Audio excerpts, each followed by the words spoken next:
The three topics that I'm going to cover today are about putting your horse in the right direction of travel. And to go along with that, Jesus wants us to be in the right direction of travel. So we ask ourselves sometimes, am I headed in the right direction? And that's what today's catchphrase is all about. But what I'm going to demonstrate today is lunging. Can I see some hands? How many people here have horses? All right, most of you. Why do we lunge our horse before we ride him? A lot of people think that it's to get rid of the energy level off of them so they're more manageable.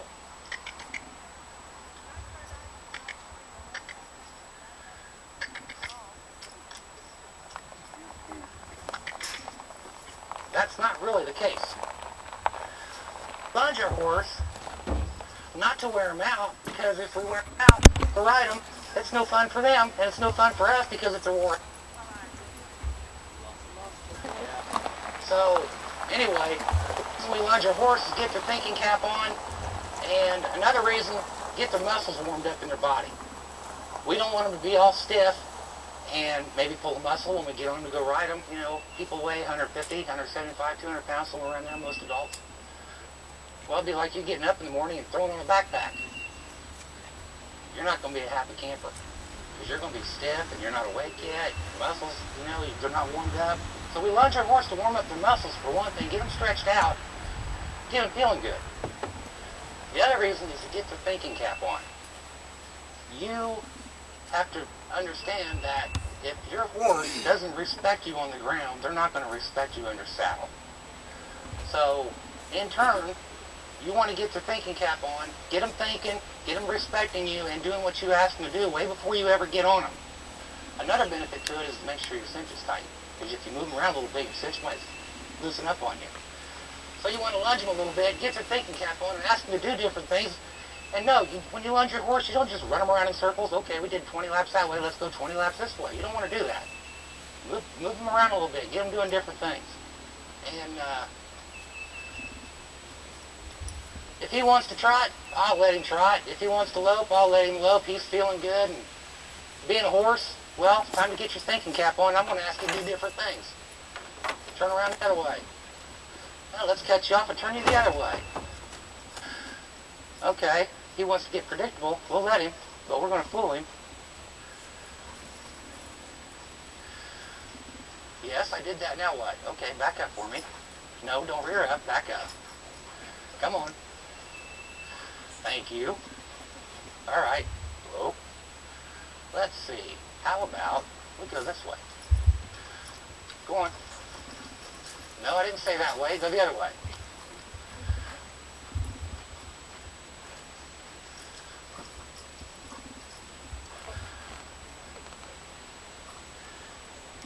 You get them to follow and connect with you like this, then they're going to connect with you when you're under saddle.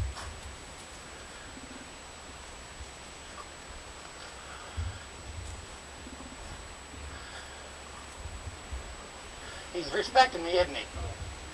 Doing a nice job for me. Whoa.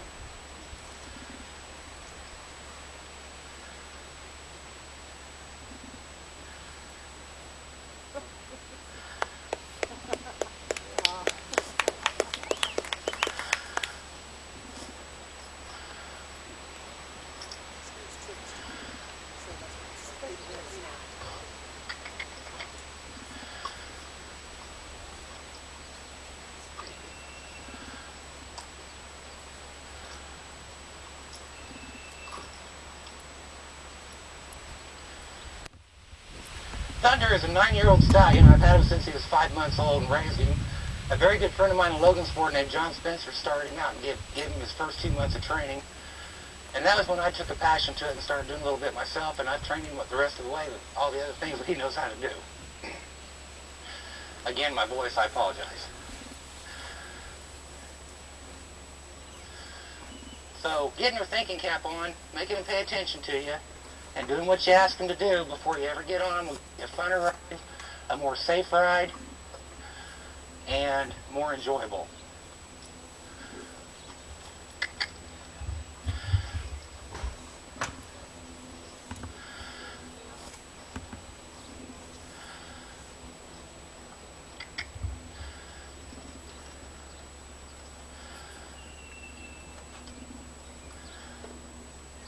Good boy.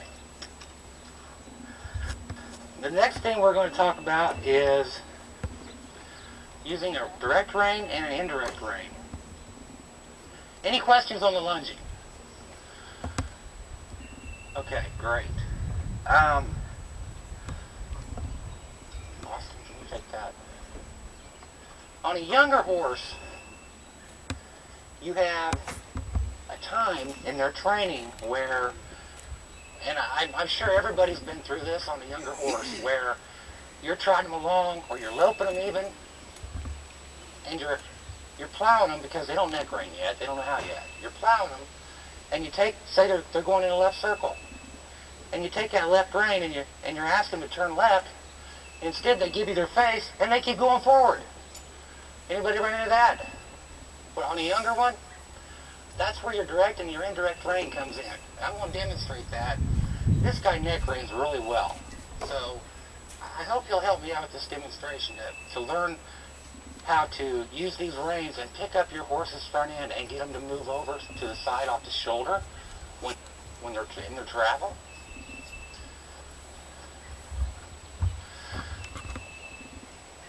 And this is a delicate maneuver with the horse on their mouth. You got to be careful with them and be gentle and have finesse with that direct rein.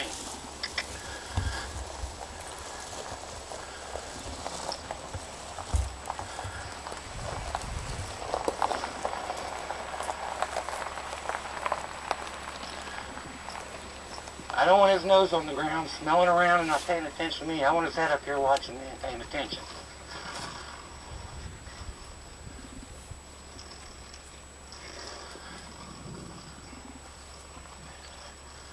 Now, when I talk about a direct and indirect rein, is, let's say you are going, and your horse doesn't want to stop right away, you're going left. And you ask your horse to give his face. And I'm doing it real nice and gentle. He's giving me his face. But now as I walk off, this horse is well trained, so he's not really going to give me the problem that I'd like to see, so I can show you. But you're pulling this rein here and you're flexing him around the side and his nose is in, and you pick up on this outside rein. I'm using my leg a little bit on him because he's not sure what I'm wanting right now. You take this outside rein and you tuck his nose in and you get him to move off that shoulder. There he goes right there. See that?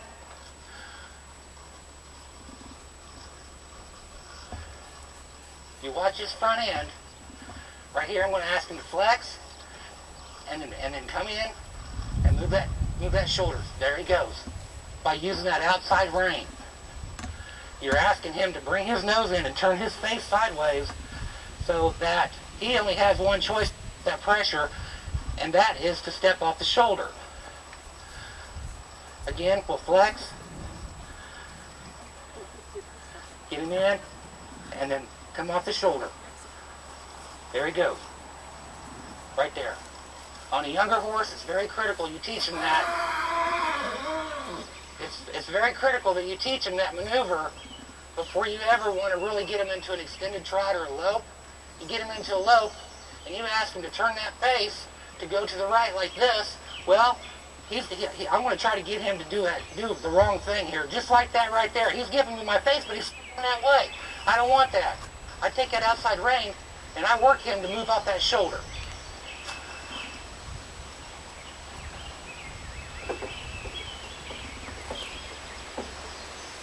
I'll do that one more time for you. Outside rein, boom, there he goes. And it just takes practice and working with your horse and being very gentle on that bit and on their mouth.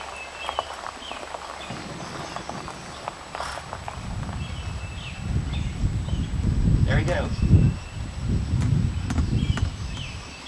You know, when you're out on trail rides or if you're at a show and people say, well, you want to keep your hands down, you want to look good on your horse. When you're schooling that horse and you're training that horse, it don't matter where your hands are. If you're trying to get him to do something, you can have your hand clear out here, it don't matter. You do what you got to do to get that horse to do what you want him to do. There you go. See there? That outside rein is pulling him around. There it is.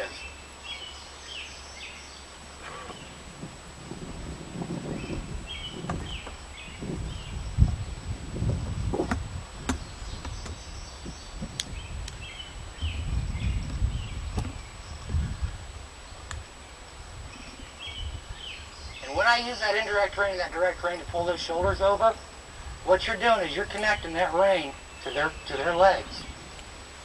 And you have to be gentle with it. And what I'm doing is, which I almost didn't explain it correctly, is you're pull and release just a little bit, not a whole lot. And that gets that shoulder to move over.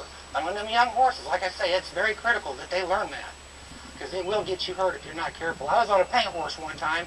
He was probably almost 17 hands. He was almost 17 hands tall, and I had him out in a grass pasture loping him, and I wanted to turn off to the left, and he just kept going off to the right and just about ran me into the corner post. That wouldn't have been a pleasurable experience.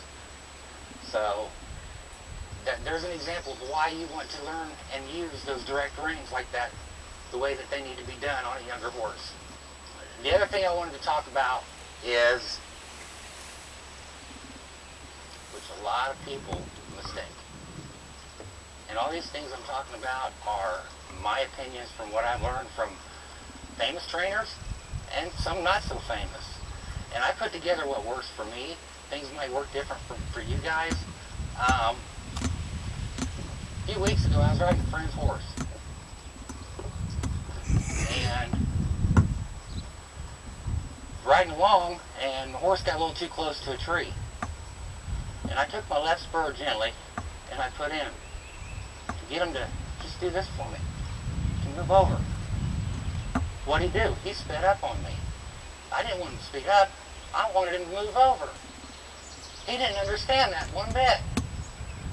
So, me and that horse had a bit of schooling when we got back, and he caught on to it. But a lot of times you put your spur in your horse. A lot of people think it's a disciplinary thing. A lot of people think it's supposed to make them run faster. In my opinion, spurs are not for either. Has anybody here ever been in a trail class at horse show? It's pretty tough. Erica, have you? You know what I'm talking about? Getting your horse to do some precise movements for you around things or what have you. That's where spurs really come in handy. You get real good at using them between your spurs and your reins. You can just about pick one foot on your horse's body and say, I'm going to ask my horse to move my back left foot over just a little bit. You went a little over on that, but you can learn to really get your horses to move gracefully and precisely how you want them to with your spurs. Just to give you a couple examples, for one, I'm going to show you my way of using your spurs the proper way. Anybody here not know what rock grinders are? They're pretty sharp spurs. No? Austin, you get up in there. Is a set of them on this bar right into the back hooks. I'll show you guys what a set of rock grinders look like. And they are not to be taken lightly. They're a very serious tool. They can really hurt a horse. What I have on here are very mild spurs. You want to just pass those around, you're more than welcome to look at them. Those are what they call rock grinders, and they are a very severe spur that you can hurt your horse with. And I've seen people take these spurs that are being passed around and actually put it sideways right into their horse. I mean, it'll actually poke holes in the skin. And that's totally wrong. It's unacceptable. Now, when you're using your spurs on your horse, can everybody see my foot? When you use your spur on your horse, you're not going to take it and poke it into him. You take it gently sideways, just gently, and ask your horse to move off of it. And when you do that, get him to stand stand still for me a second. When you do that, you lay it against him, not into him. See, he feels that spur there, and he's eager to get off of it.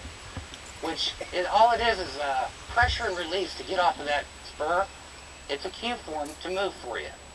Now, you take a spur like that, if you stick it straight into them, you're actually going to poke holes in their skin. That doesn't feel good. That hurts, and that's not right. Spurs are used as a cue, not as a punishment. You know, in a trail class, like we were talking about Erica, if you need to side pass your horse over a log,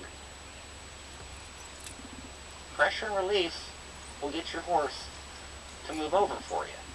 Just lay it on him, off of him, on him, off of him, just like that. I'm not hurting him, I'm asking him to move over. Very gently. And I'm going to tell you, if you treat your horse like you love him, they'll treat you the same way back.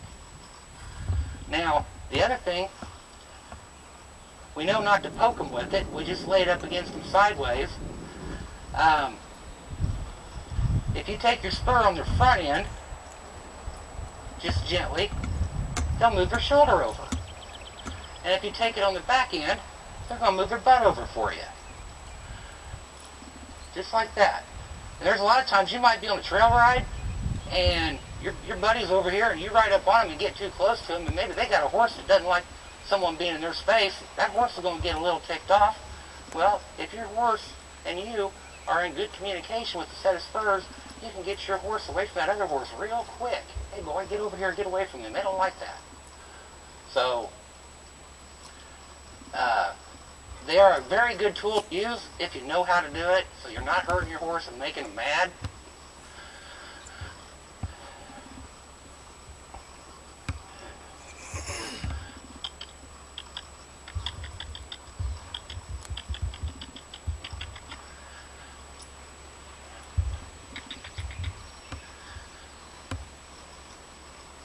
I'm not hurting him one bit. I'm just asking him to move off of him.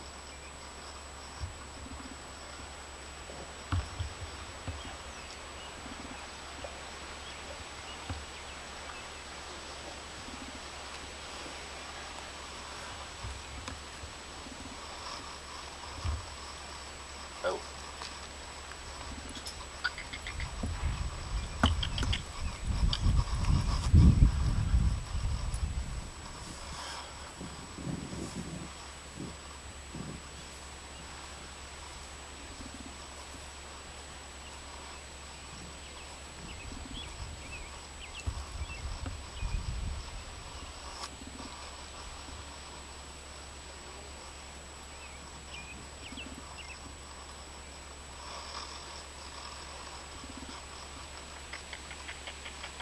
Nope.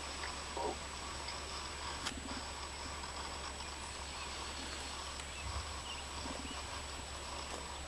Right now I'm controlling this horse with my spurs, and I'm not hurting him one bit.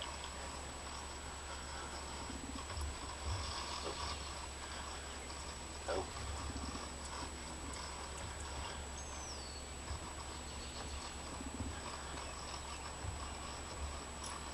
Hey.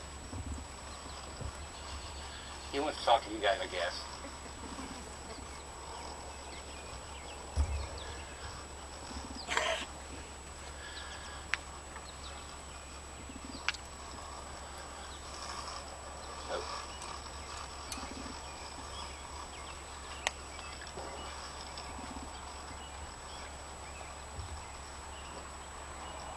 Any questions on that?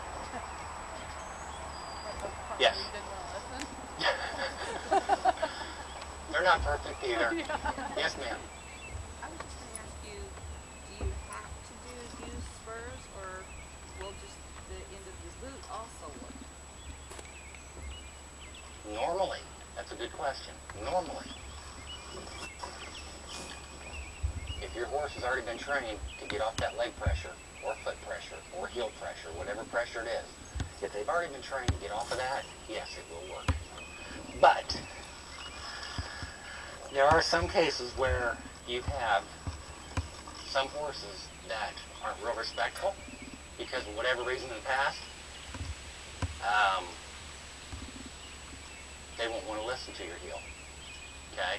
that's where the spur does help to, again, your heel will put pressure there, but it's a wider space where the spur is a smaller spot. They tend to listen to it more to get them going. But yeah, once you have a horse used to getting off of that pressure, and I'll use my boot. He doesn't need the spur. I have always practiced, I never ride a horse without my spurs. Because there are times where they won't listen to that foot pressure to get you in trouble. So I personally always ride with them, just as having that much more control of my horse. He is a stud. I've had him in several horse shows. He's got 40 points on him in trail and ranch cutting. He loves cattle. But he's been in a lot of shows. He's been on a lot of trail rides. He is a stud. And when you ride a stud around other people with other horses, you have to have complete control of that animal, or you can get people hurt. And as an owner and a rider of a stud, it's that person's responsibility to keep everybody else safe when you're on a stud. Now, because he's a stud is no big deal, I treat him like a gelding. I don't treat him like a stud. Unless it's breeding season, then I'm really more on top of him and with discipline and keeping him busy, giving him a job to do. He's got 3 foals on the ground that turned out really nice, but that's irrelevant. But the fact is, with the spur, you have a lot more control than with just your heel. So,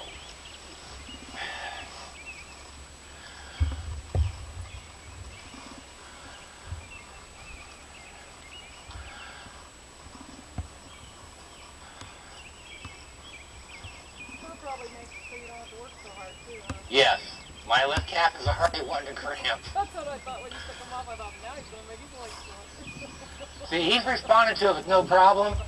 The back of my legs are really cramping up because I got to tuck it in there more.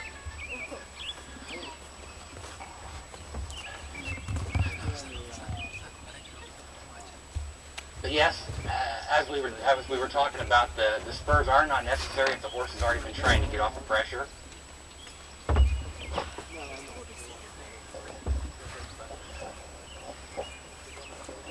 See, he's receptive to it, but not near as much.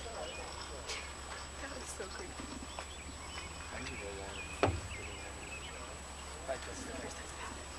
See you tomorrow. Oh.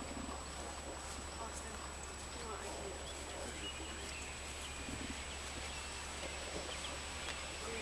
We're gonna use luxury music. We're gonna do this testing.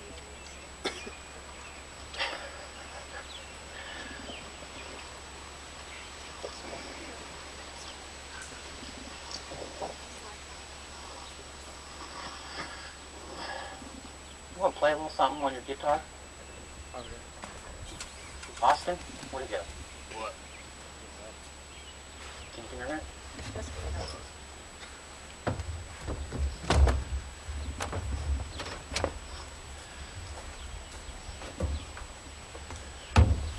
You know, back to being headed in the right direction is kind of like my little phrase for this clinic. And going back to being thankful to God for things that He provides us. I thank God every day that I've got this horse, and this horse really means a lot to me. He respects me. I have a lot of fun with him, and I really appreciate him. I'm going to take this off and have you take it out of here. Wait. Did you hang up the cinch? Okay, go ahead. So I don't take him for granted. A lot of things we do take for granted, but I don't take his horse for granted. I think he was a gift from God to me, and I love him to pieces.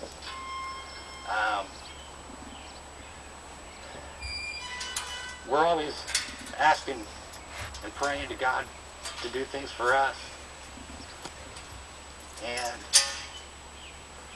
me myself, I kind of feel like what I do with my clinics is I'm doing something for Jesus. I'm trying to do something for Him. What I did today, I did for Him. I didn't do it for me. I did it for Jesus, to spread the word to you guys about Him I think it's really interesting that I can take what I do with the horse, which I feel is a gift, and put it together with telling people about Jesus and what he wants us to do for God. And God's really working in my life right now. So I'm working for him. I'm here today for Jesus. And I hope that each one of you know who he is.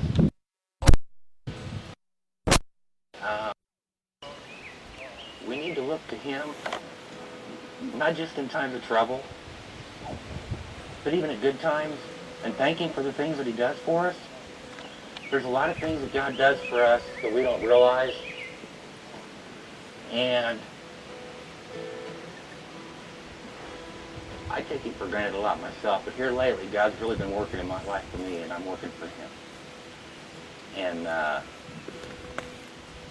there comes a time when you go through your life, and yeah, you might know who he is, and you might go to church sometimes, and sometimes you don't. And again, there comes a time when things might get a little serious for you. And that's when you really appreciate it, because you know he's there for you. And our pastor at our church, PJ, talked about one day, kind of like comparing how close you are to Jesus with how deep you are in the water. Are you ankle deep? Are you knee deep? Are you waist deep? Are you chest deep? Or are you actually swimming?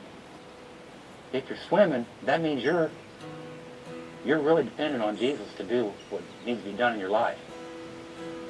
And if you're only ankle deep, well, he's there part of the time. You know, I pray and I ask forgiveness for things I do wrong, but I go on about my normal everyday routine. You're ankle deep in the water right there. You need to be swimming. You need to put your life in God's hands and trust him, just like his horse trusts me.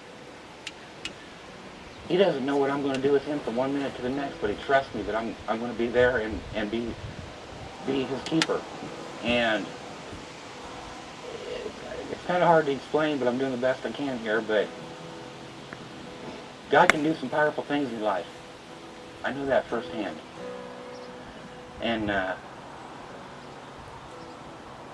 going to show you a little something here. Okay.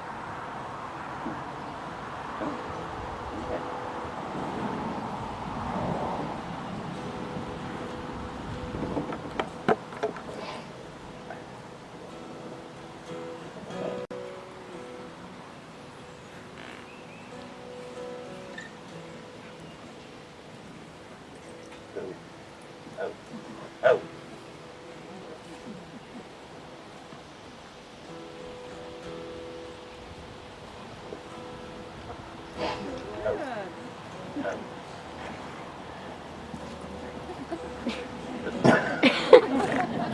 He ain't gonna stay down for me. When a horse is down on the ground, they are completely vulnerable to everything. And what I just did with him to get him to go down on the ground for me, he's giving me 100% trust. And we need to give Jesus 100% trust. You know, when you take a horse, a 2-year-old, day one, you put him in a round pen, and you start working with him. You do simple things. You ask them to move a certain direction. If they did it, they did what you asked.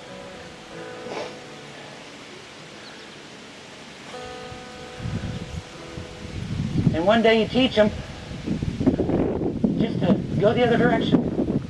A simple little thing. Go the other direction. I taught them to go the other direction. The next day, you might teach them to go from a walk to a trot. Go from a walk to a trot in one direction. Go from a walk to a trot in another direction. You taught them something new that day. Well, the first day you taught them where you wanted to move. And the next day, you taught them how fast you wanted to move. Each day, you're teaching that horse something new built on what happened the day before. That's what Jesus does with us. He's got you doing something today probably preparing you for tomorrow. We do the same thing with our horses. One day you might get a rope out and play around with your horse and let it learn that rope's not going to hurt it. You're swinging around its head. You do that for a few days. Then you get on it and you start throwing the rope from the saddle. He's learning this is okay. And the next day, you take him out in a herd of cattle. He lights up. Whoa, what's this? A couple days later, you're roping a calf with that same horse. And it started out by just standing next to him and throwing a rope. You work each day to the next. Jesus is doing that with us.